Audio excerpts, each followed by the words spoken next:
Amen. Amen.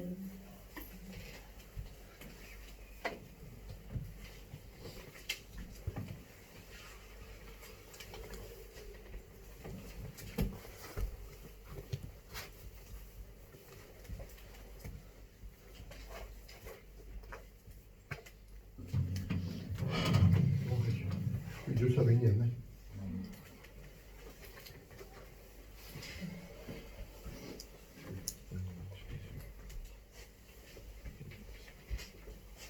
Rendons la gloire, Seigneur.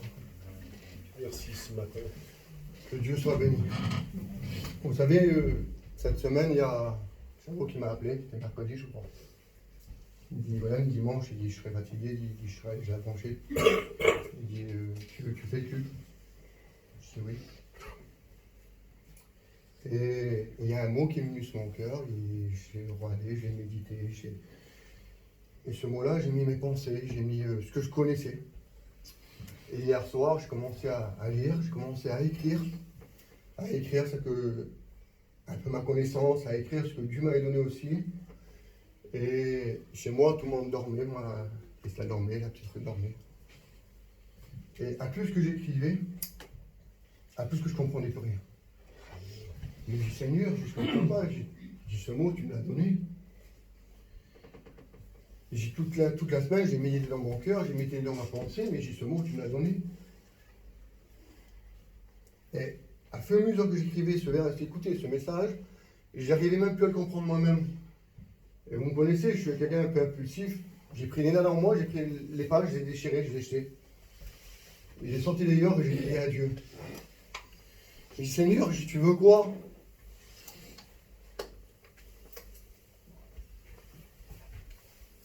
Et il dit qu'on crie à lui, et ben il nous écoute. Amen. Et il nous parle. On n'a pas un Dieu qui est insensible, on a un Dieu qui nous parle. Et le Seigneur, dit, tu veux quoi? Et il dit, Nicodème, il dit, arrête. Il dit, arrête. Arrête de prêcher avec tes pensées. Arrête de parler avec tes pensées. Arrête de donner du miel aux gens. Parce que dit ma parole, c'est pas du miel. Et souvent, des fois, dans les réunions, on vous dit, il y a des messages qui sont souvent, des fois sur notre cœur, des fois sur mon cœur. Mais pour rapport que des fois, je connais des situations, je connais un peu la vie d'un tel, d'un autre, et bien, pour pas vexer les gens, et bien, je ne le dis pas. Et hier soir, ça me disait, Nicolas, il dit, arrête. Parce que ma parole n'est pas du miel. Et les gens, aujourd'hui, veulent du miel à manger, ils veulent qu'est-ce qui est doux à manger. Mais il dit, tu vois pas? Il dit, tu vois pas que mon église souffre, tu vois pas que mon peuple souffre. Il dit, c'est pas du miel qu'ils ont besoin, c'est la vérité. Amen. Mais Seigneur, je dis, comment alors? Je parlais à Dieu, je t'ai enfanté, mais j'ai remets-toi à ma place. Parce que tu places et que tu déplaces, mais mets-toi à ma place. Tu me demandes de prêter des messages que pour moi c'est compliqué à exprimer. Et je n'ai pas le langage des gens, je n'ai pas l'intelligence des savants, je ne l'ai pas. Mais souvent une fois, des fois on voudrait faire parler un peu notre langage, on cherche les beaux mots, les belles paroles, les belles idées, les belles pensées. Et des fois on oublie le principal, que Jésus est là. C'est vrai, c'est vrai. Il me dit, Nicodème, il dit, tu vois pas que mon peuple souffre? Il dit, moi je suis un père. Et il dit, quand mes enfants souffrent, il dit, je souffre avec eux. Et il dit, le diable est venu, il dévore leur cœur. Et le Seigneur parlait comme ça, il me dit, le diable est venu et il dévore leur cœur. Et le style, vous savez, il n'y a pas d'hasard. Elle l'a dit, c'est vrai, je lui dis, devant Dieu, le jour où je me suis déposé avec Dieu, le premier qui l'a su, ça a été lui. Il a toujours été avec moi. Et il dit, je suis libre. C'est le Dieu qui a l'esprit, pas la liberté, les frères. Hein. Il n'y a pas de liberté ici. On fait pas ce qu'on veut, on dit pas ce qu'on veut, on va pas où qu'on veut. Mais il dit, là où il y a l'esprit, il dit, il y a la liberté. Mais il faut l'esprit de Dieu. Il faut être alimenté de l'esprit de Dieu. Pas seulement nos pensées, nos idées, pas pour faire plaisir. Mais quand il y a l'esprit, il y a Jésus. Il a chanté ce cantique. Et aujourd'hui, ici, on vient à nuage.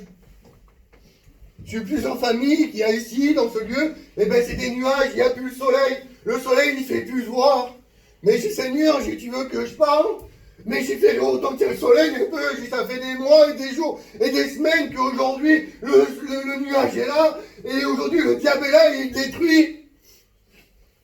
Et il y a plus qu'il y a des projets pour toi, eh bien, il y a plus que le diable veut détruire.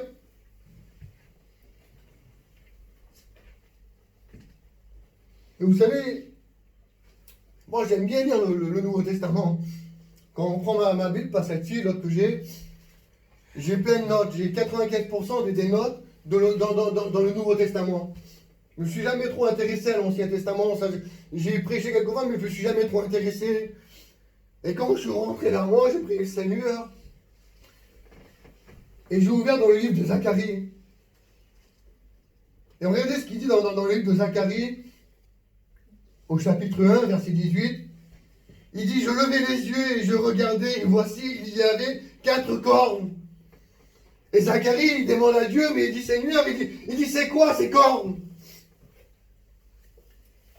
Il dit, ces cornes, c'est ceux-là qui ont divisé Juda.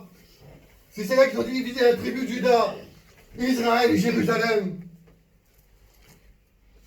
Mais quand on parle de la tribu de Juda, c'est pas une petite tribu. Israël était composé de 12 tribus. Et la tribu de Juda a ce sort des contextes des autres. C'est une tribu qui était remarquable. Et j'ai commencé à lire la tribu de Juda, j'ai commencé à l'étudier. Et je voyais leur passé, mais je dis, Seigneur, je n'aurai pas le temps.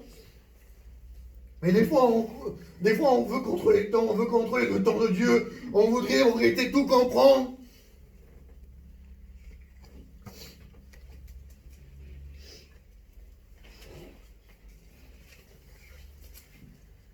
Et il disait dans mon cœur, il dit, Nicolas, il dit, fais silence. Il dit à mon peuple qui font silence. Alors je ne voudrais pas parler de moi ce soir, ce matin, je ne voudrais pas parler de mes pensées, je vous dis, mon Dieu, mais j'ai pris plein de versets pour vous faire comprendre qu'il n'y a rien de moi aujourd'hui, il n'y a rien de aucune de mes pensées. Il n'y a que la parole de Dieu, parce qu'il n'y a que Dieu qui sait parler. Regardez ce qu'il dit dans Zacharie 2, verset 13, il dit, que toute chair fasse silence devant l'Éternel, car il s'est réveillé de sa demeure. Mais comment, Seigneur, tu peux te réveiller? Tu es celui qui a point de sommeil. Mais dans Symphonie 1, verset 7, il dit, silence devant l'Éternel, car son retour est proche. Et voilà pourquoi il sort de son contexte. Parce qu'il sait que Dieu, bientôt, il va revenir.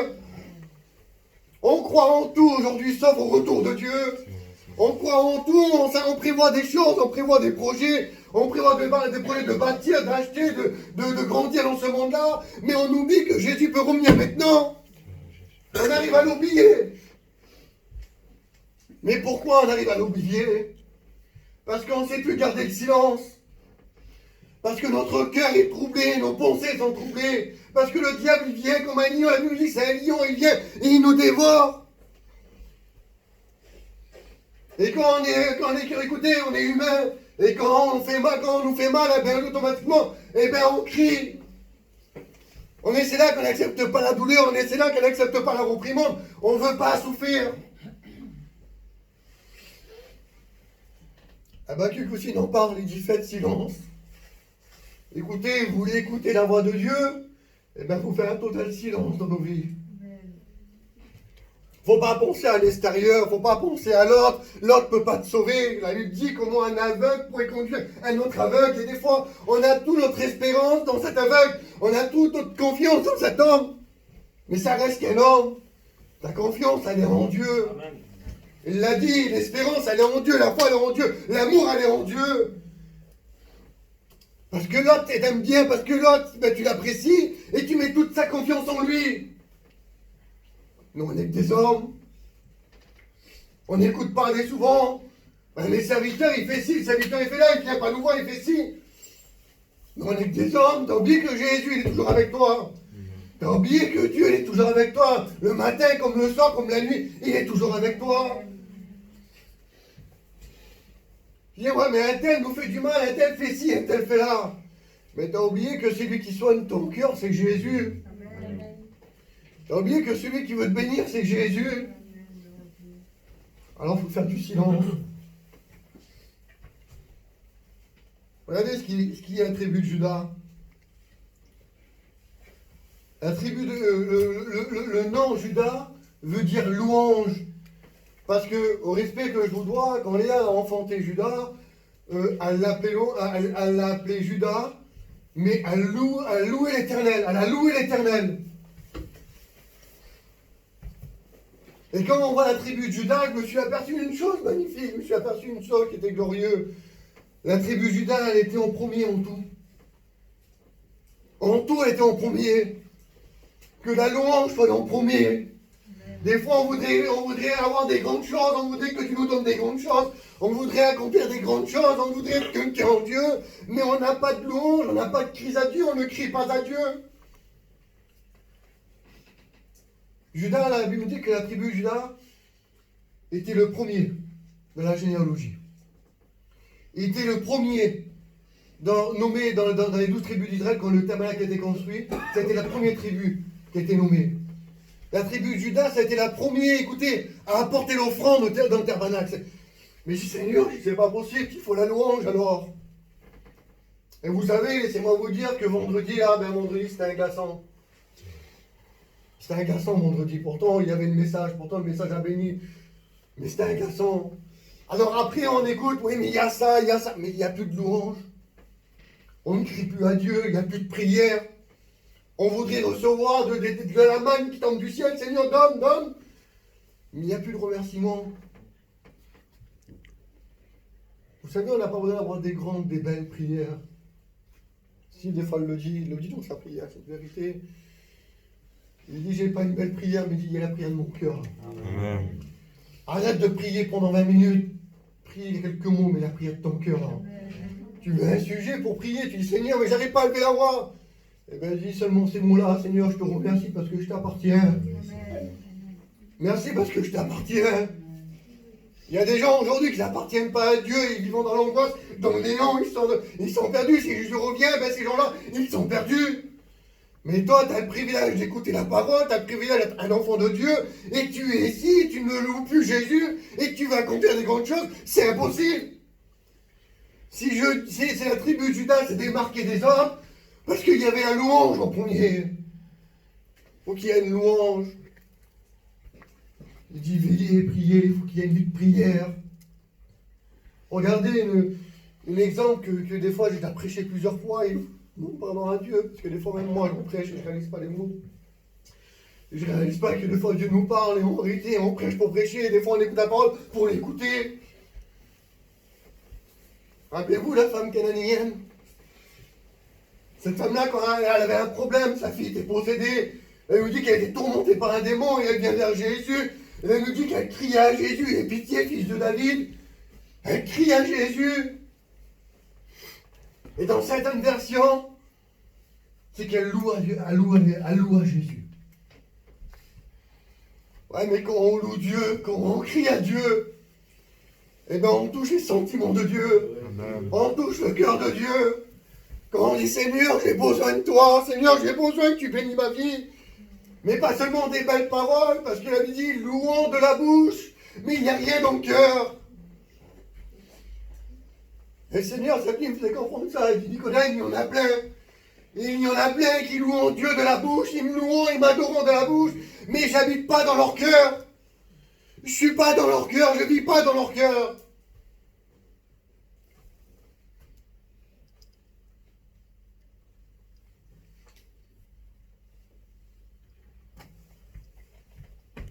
Regardez ce qu'il nous dit dans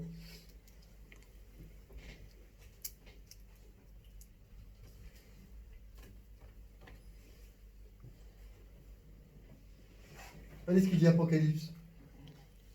Parce que quand on loue Dieu de tout notre cœur, quand on loue Dieu de toute notre vie, et que cette prière elle est vraie, cette prière elle est vraie, je vous dis franchement Dieu, une prière qui n'est pas vraie, elle ne déplace pas, écoute-moi, on dit souvent, elle ne déplace pas la hauteur du toit.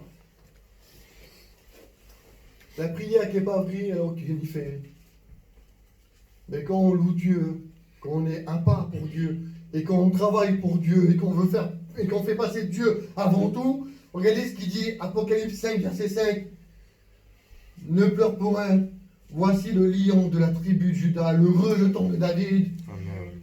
Imaginez-vous, Christ crucifié, Christ ressuscité. Eh bien, il n'est pas venu de la tribu de Benjamin, il n'est pas venu de la tribu des Lévites, il n'est pas venu de la tribu des autres, mais il est venu de la tribu de Juda. Parce qu'il était au premier en tout. Mais quand Judas se déplaçait, il ne se déplaçait pas pour un homme, il se déplaçait pour Dieu. Il combattait pour Dieu. Ça a été le premier à prendre la possession du terrain que Dieu lui avait donné. C'est la tribu de Judas. Ah, mais Dieu se servira de ces personnes qui seront vraies avec Dieu. Dieu accomplira des choses. Écoutez, Dieu fera sortir de vous des choses remarquables si on est vrai et qu'on loue le Seigneur.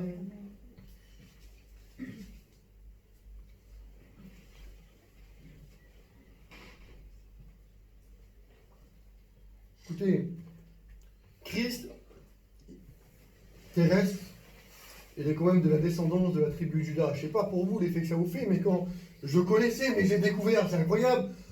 Je connais, il l'a dit, on connaît le berger, on le connaît. Mais est-ce que tu découvres encore du berger? Est-ce que tu découvres encore des choses? Parce que ces bontés se renouvellent. Est-ce que tu arrives à les découvrir encore? De connaître Dieu, c'est facile. Ah, mais de découvrir de Dieu, c'est autre chose. Et regardez, Christ humain, descendant de la tribu de Juda. La tribu de Juda était la tribu que les rois sortaient. La tribu des Lévites, c'était la tribu que les sacrificateurs sortaient. Mais Jésus, je posais la question à Dieu, et je vous saurais comment j'étais béni cette nuit, comment que Dieu me parlait. La tribu de Juda, c'est David et tous les rois qui étaient engendrés. Mais Jésus, il est roi et souverain sacrificateur. Mais je dis, Seigneur, le sacrificateur, il sort de la tribu des Lévites. Et Jésus, lui, il sort de la tribu de Juda. Je dis, comment qu'il peut être roi et sacrificateur en sortant d'une seule tribu? Regardez ce qu'il nous dit dans Hébreux 5.10. Dieu l'ayant déclaré, c'est Dieu, hein, c'est pas un homme, Dieu l'ayant déclaré souverain sacrificateur sous l'ordre de Melchisedec. Amen. Gloire à Dieu. Vous comprenez que Dieu met tout à sa place. On ne peut pas être sacrificateur si on ne loue pas Dieu. On ne peut pas être roi d'Israël si on ne loue pas Dieu. On ne peut pas être reconnu de l'homme si on ne loue pas Dieu. Il nous faut la louange et l'adoration. Il dit, je veux te louer en esprit et en vérité. Qui le loue en esprit et en vérité dans ce matin?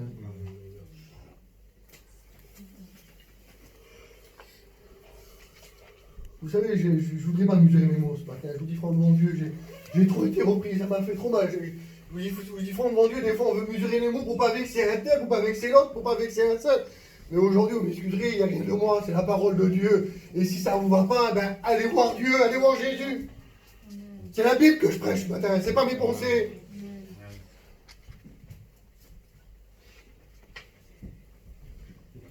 Il y a des personnes, quand on écoute à la réunion louer Dieu, on n'écoute pas en langue. On les écoute lever les mains, mettre les pieds à genoux, les genoux à contre-terre. Et quand ça sort, c'est les paroles l'une derrière les autres. Quand ça sort, le langage n'est plus reconnu des hommes. Les gestes, les manières, la façon de faire n'est plus reconnue. Et à moi, tu ne peux pas me dire que tu loues Dieu en esprit et en vérité. C'est impossible. Tu ne peux pas aimer Dieu et avoir un langage qui ne vient pas de Dieu. L'apôtre Paul le dit dans 1 Corinthiens 11, soyez mes imitateurs comme moi je le suis du Christ. L'apôtre Paul, il imitait Jésus et son langage était ressemblant à celui-là de Jésus. L'apôtre Paul était reconnu parce que il était Christ entier. Amen. On le dit, oui, mais je ne suis pas parfait. Ah, mais l'apôtre Paul dit, je cours à la perfection, il cherchait la perfection. Amen. Et aujourd'hui, même, moi, je suis qu'un homme. Non, tu n'es pas qu'un homme, mon frère. Tu n'es pas qu'une femme, ma soeur. Tu as Christ en toi. Amen. Et quand on a Christ en nous, on n'est pas n'importe qui. Quand on a Christ en nous, nous sommes quelqu'un qui est conduit, dirigé par le Saint-Esprit, par une divinité. Alors, on n'est pas n'importe qui. Eh, mais je suis qu'un homme. Non, t'es pas qu'un homme, t'es un enfant de Dieu. Et un enfant de Dieu, il a un comportement. Il a un père. Et quand on a un père, eh ben, on suit les commandements, on suit les commandements que le père nous élève. On fait pas ce qu'on veut, on dit pas ce qu'on veut, on va pas où qu'on veut. Pourquoi? Parce que nous sommes dirigés par Dieu. Alors écoutez, hier je parlais, je disais ça à un homme. Oui, mais ça, je n'avais pas vu comme ça, je n'avais pas compris. Et je cherchais qu'il essayait de me tromper. Je voyais qu'il essayait de me tromper. Alors j'ai, tu sais, c'est vrai que tu connais pas tout, tu vois pas tout et tu sais pas tout. Mais j'ai par contre, la Bible nous déclare qu'il nous a envoyé le Saint-Esprit, qui nous reprend, qui nous conduit et qui nous dirige. Donc si toi tu sais pas tout, si toi tu connais pas tout, et si toi tu vois pas tout, lui il le sait, mais lui il te reprend. C'est que des fois le Saint-Esprit vient et nous parle, il nous fait rendre notre état, mais on ne veut pas l'écouter. Alors on veut être quelqu'un, on veut être un roi, on veut être un sacrificateur, on veut être reconnu du mari, on veut être reconnu de la campagne, on veut être reconnu des enfants, mais il n'y a pas de louange.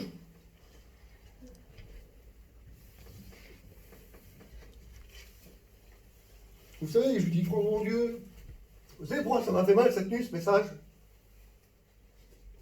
Parce que je l'ai pris aussi pour moi, je vous dis franchement Dieu, je ne sais pas plus venir vous. J'ai réalisé cette nuit dans mon cœur que je manquais beaucoup de prières. J'ai réalisé que j'avais pris beaucoup de temps pour les autres, beaucoup de temps pour ci, et que j'avais négligé. Vous savez à quoi je m'avais habitué, je vous ouvre mon cœur. Et Dieu le sait. Ben, je roulais, je priais le Seigneur. Quand j'avais un temps, je louais le Seigneur. Quand j'avais rien à faire, je priais le Seigneur. Mais c'est pas ça. C'est pas ça de louer le Seigneur, c'est pas ça de prier le Seigneur. C'est de se mettre à part. C'est de prendre du temps pour Dieu. Pas prendre le temps qui nous arrange. Pas dire, tiens, j'ai 100 km à faire, parce que je vous dis, je le faisais. Et bien pendant 100 km, j'ai pensé à Dieu, j'ai prié le Seigneur. C'est bien que tu le fais. Mais arrête, des fois, ben, tu fais quelque chose. Arrête. Tu vois que des fois, ça va pas. Arrête et prie le Seigneur. Prends du temps pour le Seigneur. Et tu deviendras quelqu'un. Et on deviendra quelqu'un. Amen.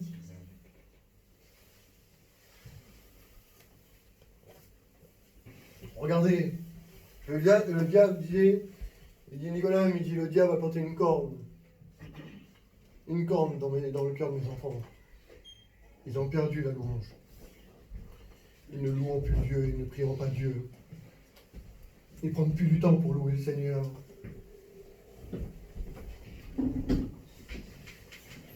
Alors après, ce verset-là, il disait qu'il a dispersé Juda et Israël. Juda faisait partie d'une tribu d'Israël. Et Israël était reconnu pour l'unité. Quand Israël se déplaçait, quand Israël marchait, quand Israël combattait au nom de l'Éternel, les tribus en face qui affrontaient Israël tremblaient de peur. Parce que Israël était reconnu pour l'unité. Israël était reconnu parce qu'ils étaient avec Dieu, pour Dieu et en Dieu.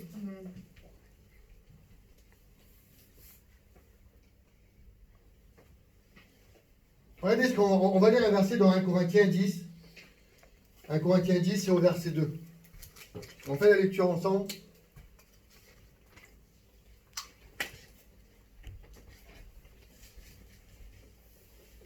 On va prendre au verset 1. Frères, je ne veux pas que vous ignoriez que nos pères ont tous été sous la nuée, qu'ils ont tous passé au travers de la mer, qu'ils ont tous été baptisés en Moïse dans la nuée et dans la mer, qu'ils ont tous mangé le même aliment spirituel et qu'ils ont tous bu le même buvage spirituel, car ils buvaient à un rocher spirituel qui le suivait, et ce rocher était Christ. Mais la plupart d'entre eux furent point agréables à Dieu, puis ils périt dans le désert. Amen. Et l'autre jour, il a fait des clés, et sur la clé, c'était marqué, c'est Steve qui disait ça. Ils ont tous été baptisés, écoutez, dans le baptême de Moïse. Quand ils ont traversé la mer Rouge, ça a été symbole du baptême. Le baptême d'aujourd'hui, le baptême d'obéissance pour nous. Quand ils ont passé la nuée, c'était le symbole du baptême du Saint-Esprit. Et quand ils ont bu et mangé le même buvage spirituel, c'est ça qu'on fait chaque dimanche. On mange le pain et le vin. Et plus loin, le verset dit, écoutez, ces choses sont arrivées pour que ça nous serve d'exemple. Et aujourd'hui, écoutez bien, autant que Israël était une unité, autant qu'ils étaient que pour Dieu, autant qu'ils combattaient pour Dieu, mais voilà que le diable est venu et a mis une corne.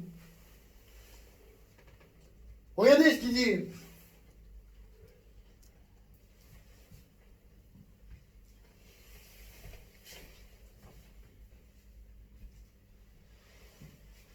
Regardez ce qu'il dit dans le psaume 133, verset 1. Or qu'il est doux, or qu'il est agréable et doux pour des frères de demeurer ensemble. C'est la parole de Dieu qui dit quand même, c'est un psaume. Ça ne vient pas de la Bible, ça ne vient pas de mes pensées. Or qu'il est agréable et doux pour des frères de demeurer ensemble. Je vous pose une question, enfant de Dieu. Est-ce que vous vivez selon la Bible? Est-ce que vous demeurez ensemble? Est-ce que vous êtes, quand vous voyez, est-ce que vous êtes content de pouvoir? Parce que, écoutez, quand je vais vers Pierre, ça parle, quand je vais vers Jacques, ça parle, quand je vais vers un vers l'autre, ça parle. Et on est ici, on loue le Seigneur, on prend le même ouvrage spirituel.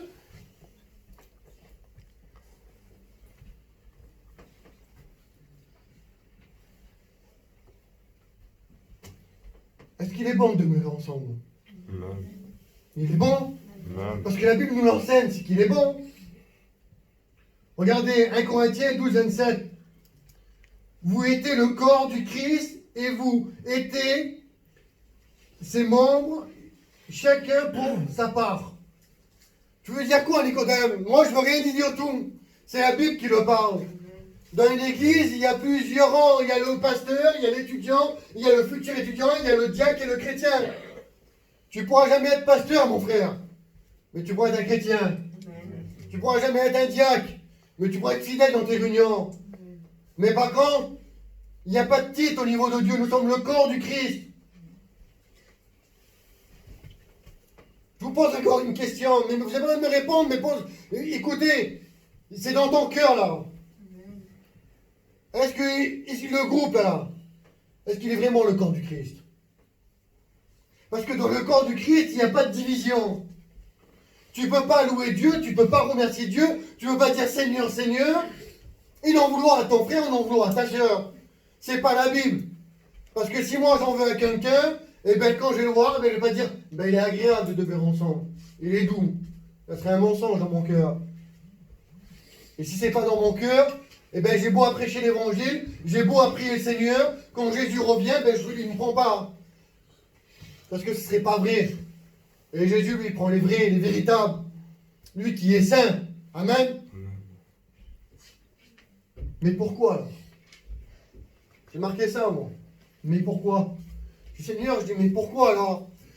Écoutez ce que j'ai pour à Dieu. Je dis, pourquoi aujourd'hui il y a tellement de division? Je dis, pourquoi aujourd'hui il y a tellement de parlement? Aujourd'hui, les gens se nourrissent du malheur des autres. Écoutez, quand il y a un miracle, personne ne le dit. C'est quand même curieux. Quand il y a une guérison, personne ne le dit. Quand quelqu'un est sauvé, personne ne le dit. Mais par contre, quand le chrétien il a fait faute, eh bien c'est pas un inconverti qui parle, c'est un autre chrétien qui parle sur l'autre. Et il se nourrit de la parole. Pas de la parole de Dieu, du miel. Parce que ça, c'est du miel que le diable donne. Et il dit, si tu sais que ton frère il a fait mal, il dit, va et le reprendre en secret. Oh, il n'y a rien de moi. Va et le reprendre en secret. Et avant d'aller le reprendre, par contre, ça fait la tour de la France, là, et après ça va le dire. Ben ça, c'est un langage qui est diabolique, c'est du miel que le diable donne. Ah oui, parce que tu veux faire le saint, tu veux faire la spirituelle, tu veux faire la femme de prière, l'homme de prière, elle qui est de l'amour, elle qui est comme ça, mais moi c'est ci, moi c'est ça. Mais réalise dans ton cœur, est-ce que toi le premier tu fais du bien? Arrête de regarder les défauts. Arrête de regarder les problèmes, arrête de regarder le mal qui t'a fait ou le mal qui t'en fait. Arrête. Parce que si tu es capable de louer Dieu, tu es capable de pardonner. Et le pardon, excusez-moi, hein, il ne laisse pas de traces. Le pardon, il ne laisse pas de traces. Écoutez, là, ma compagne, elle me connaît. Et moi, mon père, moi, il me connaît par cœur. Mais moi, demander pardon à quelqu'un, c'était impossible. Et de parler à quelqu'un quand quelqu'un m'avait fait du mal, c'était impossible. Je ne pouvais pas, j'étais mangé par la haine. Je ne pouvais même plus le voir. Mais quand je suis venu à Dieu, eh ben, j'ai appris à pardonner. Et j'ai appris à oublier. Gloire à Dieu. J'ai appris. Vous savez, il n'y a pas 2 ou 3 sortes de pardon, il n'y en a qu'un. On ne met pas un degré au pardon. On ne met pas un degré, on ne met pas une distance au pardon. On pardonne et on oublie. Amen. Je ne dis pas qu'on pardonne et qu'il faut vivre avec cette personne du matin au soir, faire des repas, faire... Non, on oublie. Quand on le voit, on est heureux de demeurer. On est content de le voir. On ne pense plus au mal, mais on pense ce que Dieu a fait pour nous. Amen.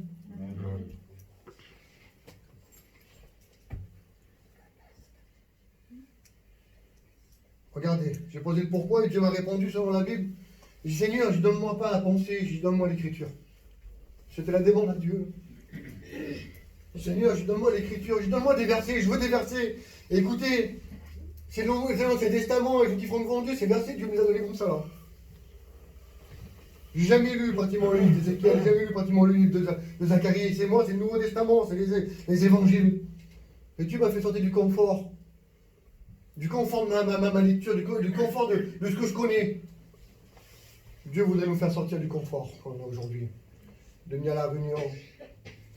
De venir à la réunion et de dire, ah ben tiens, moi je vais à la réunion aujourd'hui, parce que j'ai envie de venir à la réunion. De me dire, eh ben aujourd'hui je vais faire ça parce que j'ai envie de faire ça. Non, sortons de ce confort-là. Parce que c'est un confort que le diable vous donne, ça. On fait ce qu'on veut, on va où qu'on veut, et on est capable de venir le dimanche prendre le pain et le vin. Et laissez-moi vous dire, je vous dis front devant Dieu, je juge personne ce soir. Ce matin, je veux juger personne. Parce que j'ai trop peur d'être jugé moi-même.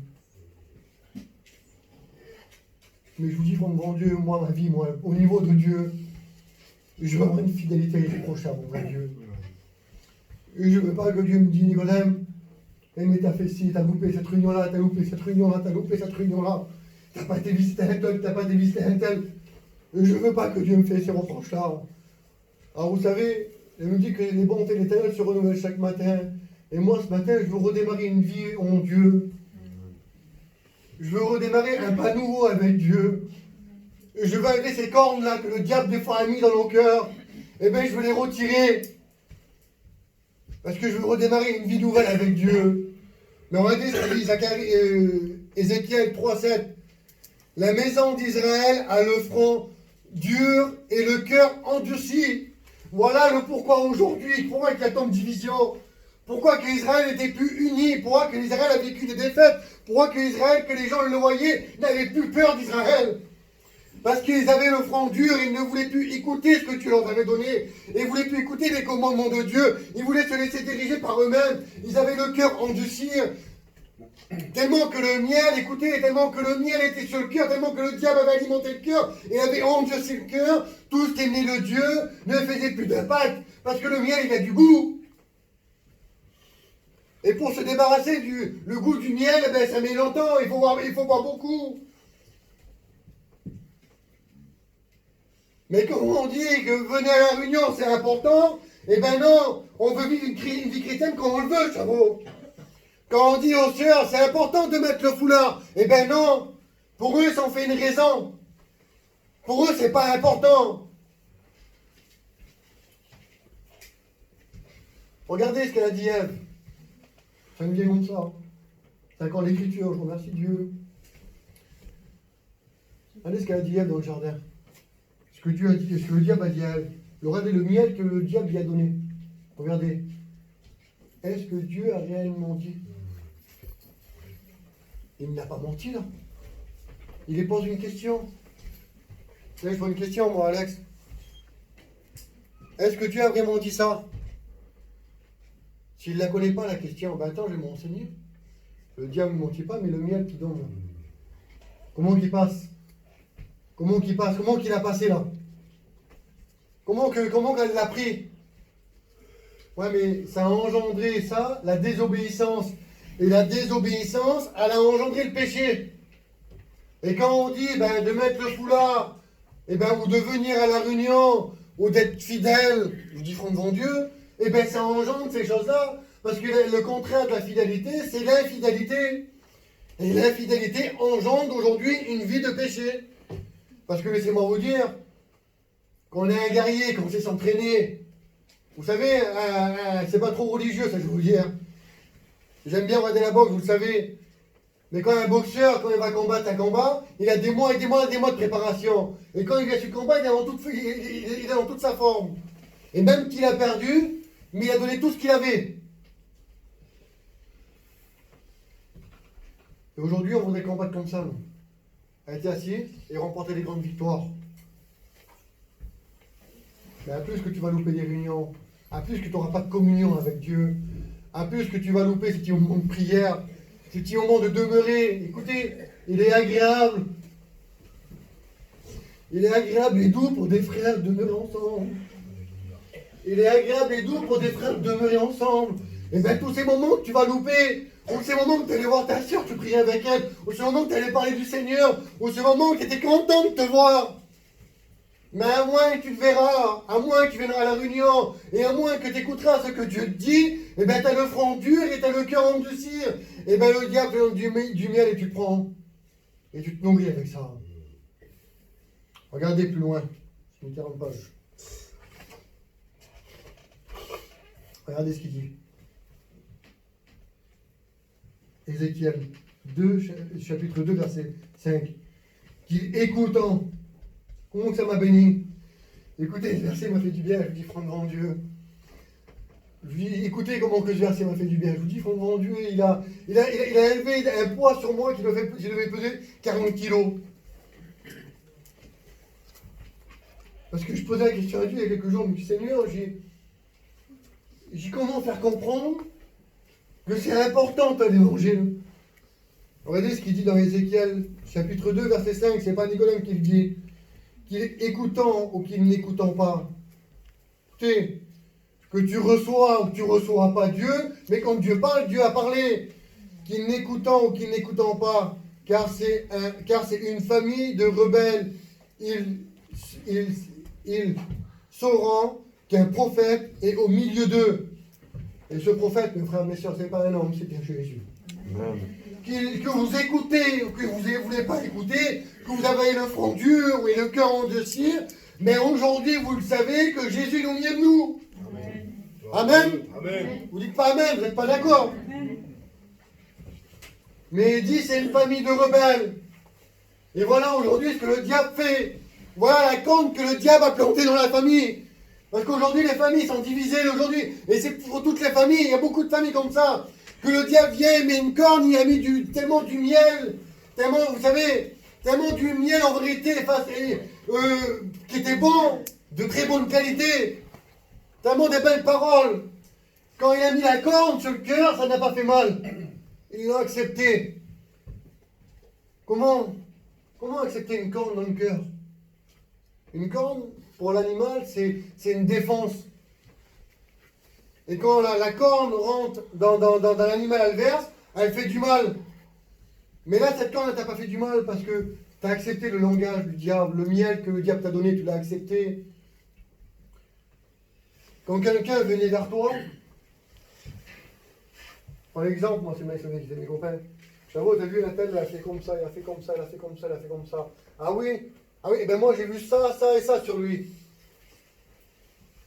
Ça c'est le langage du diable. C'est le miel qui donne aussi. C'est le langage du diable. Après, moi, je peux l'avoir. T'as vu, Chavo? Mais elle a fait ça, ça, ça, ça. Attends, arrête. Je vais m'arrêter. Comme la Bible dit, silence. Arrête. Est-ce que tu t'es vu, toi? Comment ça? Avant de regarder la paille qui est dans l'œil de ton voisin, là, regarde la poudre qui est dans le tien, là. Est-ce que tu t'es vu? Est-ce que tu as examiné ta vie? C'est ce qu'on va faire, moi et toi. On va examiner ta vie. Et après, tu vas me dire... Et si t'es vrai devant Dieu quand tu as examiné ta vie, là, t'as honte de voir des gens. T'as honte de voir des problèmes de l'autre. T'as honte de voir des défauts de l'autre. Parce que le seul parfait, la Bible me dit que c'est Jésus. Amen. Amen. Donc s'il est le seul parfait,